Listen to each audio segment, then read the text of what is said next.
wherever you are on earth, these channels are for you. Teacher Cecile, and once a teacher, always a teacher. As I always say, here we offer you different tips on English proficiency, preparation of vegetarian dishes, taking care of pets, and many more, like personality development, taking IELTS, and other English international examinations, and then having more fun in theater arts, in mathematics, in fine arts, and all the rest. So you keep on watching, subscribe, because we have a lot more to offer you. Yes, and wherever you are on earth, I say, God bless you. And so, today, I shall share with you very important tips in English. You know, English for me is really fun to teach. One time, one of my students asked me, Ma'am, sabi niya, he said, why is it that in English there is had-had? Had-had in Filipino means something in the body that ails you. I do not want to explain it here anymore. That is had-had.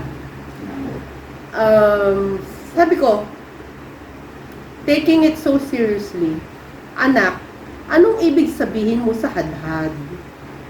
Eh, hindi po ba? For example, I had foods already when the rescuers came and gave me some. Ganun pala. Meron na akong pagkain bago pa dumating yung mga rescuers at binigyan ako. Head. So, he was talking about past perfect tense. And you know, folks, I will tell you also more about tenses, because tenses are the very backbone of the English language. We cannot speak and express our feelings and everything we have in mind if we are not able to shift from one time to another. Hindi natin kayang maglakbay sa English mula sa isang panahon papunta sa isang panahon gamit ang tenses, mahihirapan tayo. So, I will also give tips on that. But for now, I want to clarify something concerning the future tense, the use of shall and will.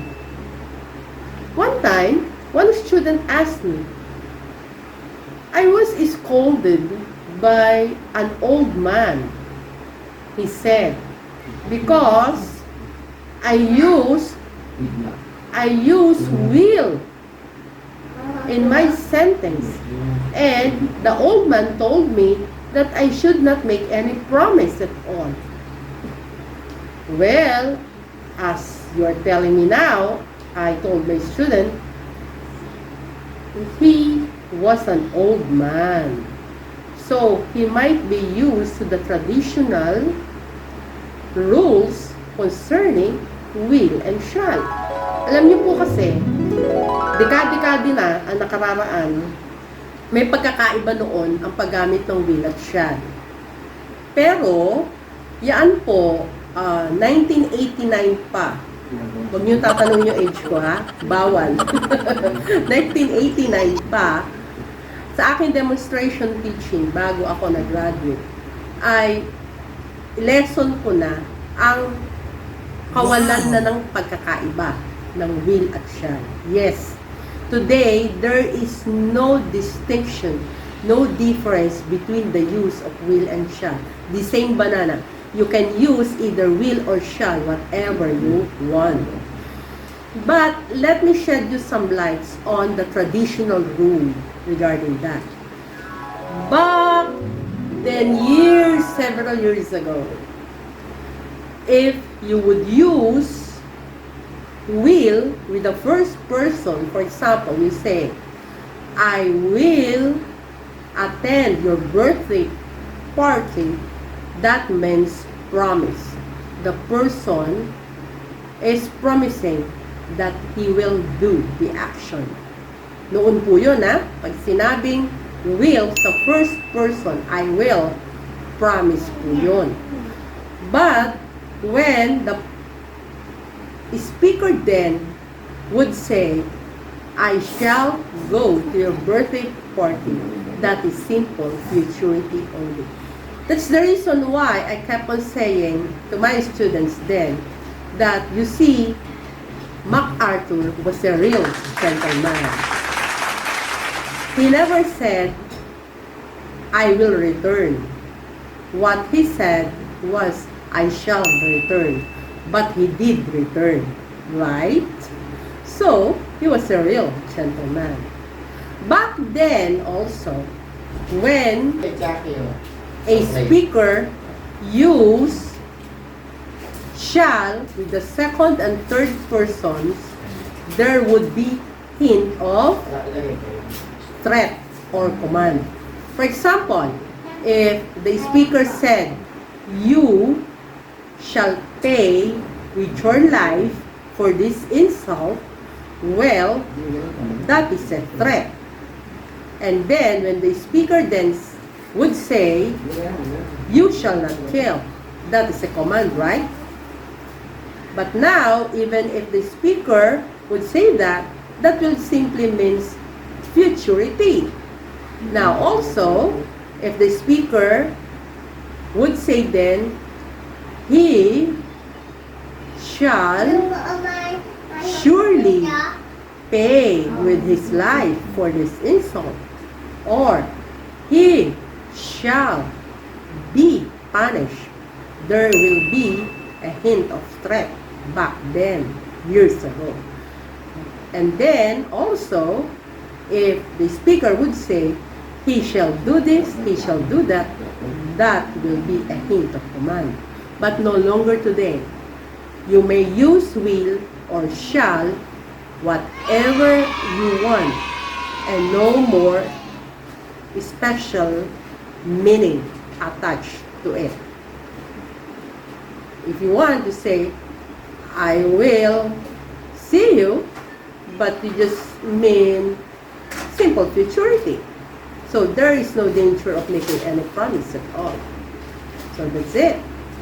So that is just for clarification. Another thing that I want to clarify today is,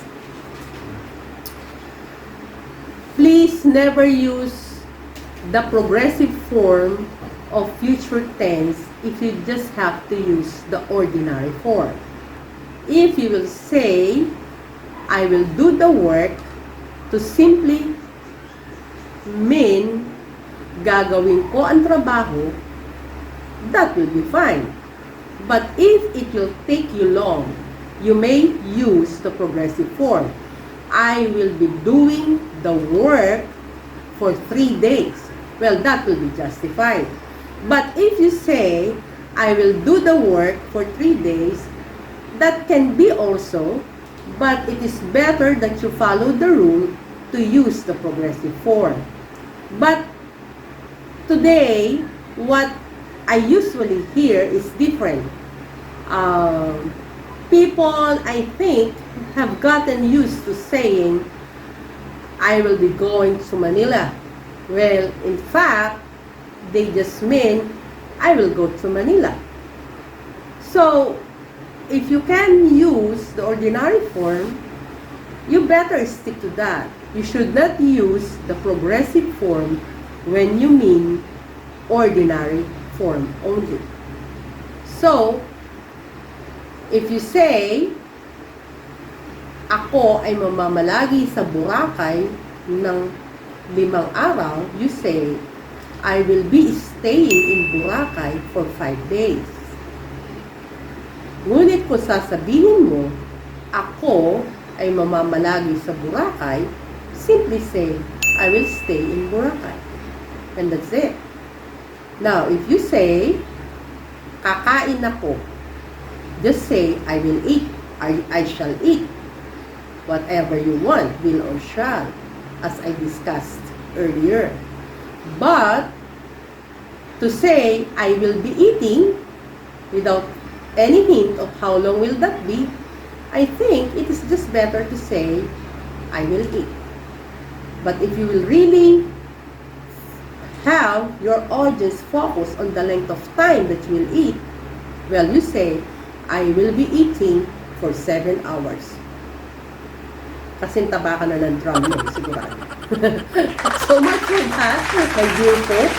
And by the way, this segment today is lovingly dedicated to the AEAA, Achievers Education on Academics and Arts Training and Mentoring Center, families, my students, our students, and their parents, and as well as the students in Canada of Elijah's Marketing. Love you all!